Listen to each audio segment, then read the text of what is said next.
Hi everyone, and welcome back to Thrifty Mama Scraps. I thought I'd take a break from my challenges for a little bit. I'll be back today with another challenge, but I wanted to show you some things that I've been working on lately, just in my spare time. One of the things that I like to do is I like to make my own embellishment clusters out of leftover bits and pieces of things in my stash. When I'm all done working with a page and there's only a few stickers left, or there's some scrap paper, or there's some stuff that I haven't used in quite a while, I just put them in this little container here, this plastic thing, and then I go through them and I make my own embellishment clusters, and that just gets me started, so I can just take it out and work with it when I need to.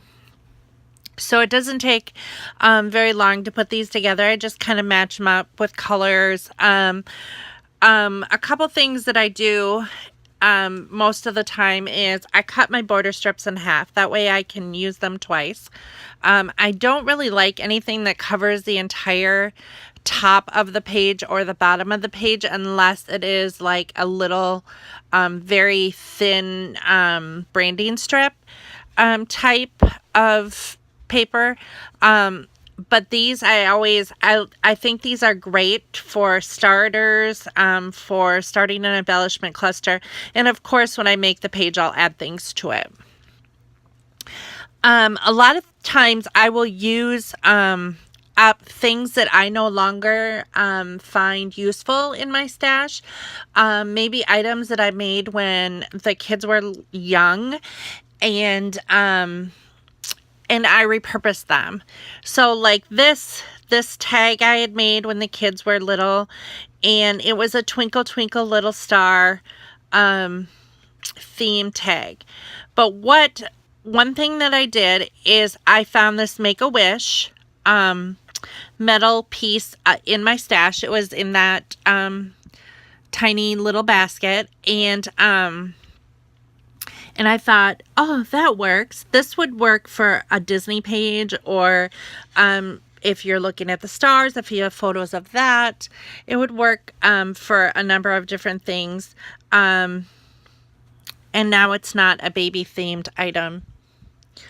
So I'm going to show you quickly some of the things that I made. I don't think I'm going to be able to get through all of them just because of time. I have a time limit, and I don't like these videos to go too long. Otherwise, they take a long time to upload. So here are a few of the things that I created. I like to mix and match like word stickers if there's only a couple left on a page. If I have, especially these tiny creative memory stickers, I think everybody has a little bit of creative memory in their stash. Just adding them to a tag, that's perfect for a swimming page, at the pool.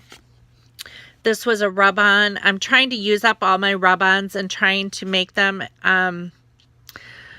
make use of them as quickly as possible, because they do dry out and then they won't rub off on the paper. And this is a rather old one, and it did manage to rub off, but I'm trying to use all of that stuff up and get them on a card so I can use them at a later time.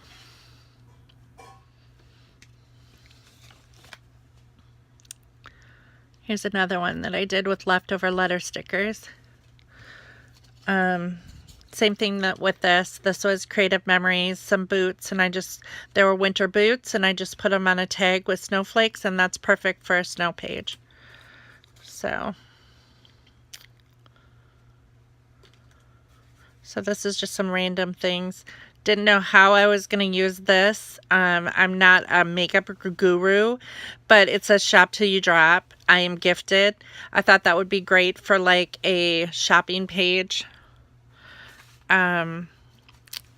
Sometimes I use leftover decorations. This was, my oldest son graduated in 2012. This is leftover decorations from his party, and I just put a star there over the hole, and his school colors were green, so that works really well as an embellishment now.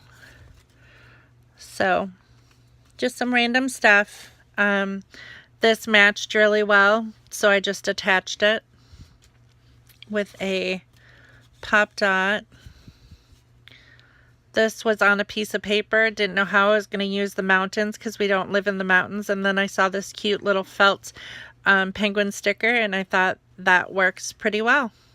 It'll be work for a skiing page or a sledding page or whatever. So here's another thing. I just attached this and thought I'd make it like Halloween themed, and I found that black felt leaf and attached it, and we're good to go. So I'm not going to be able to show you anymore because it's just there's too many to show, but you can kind of get the gist of what I was doing here.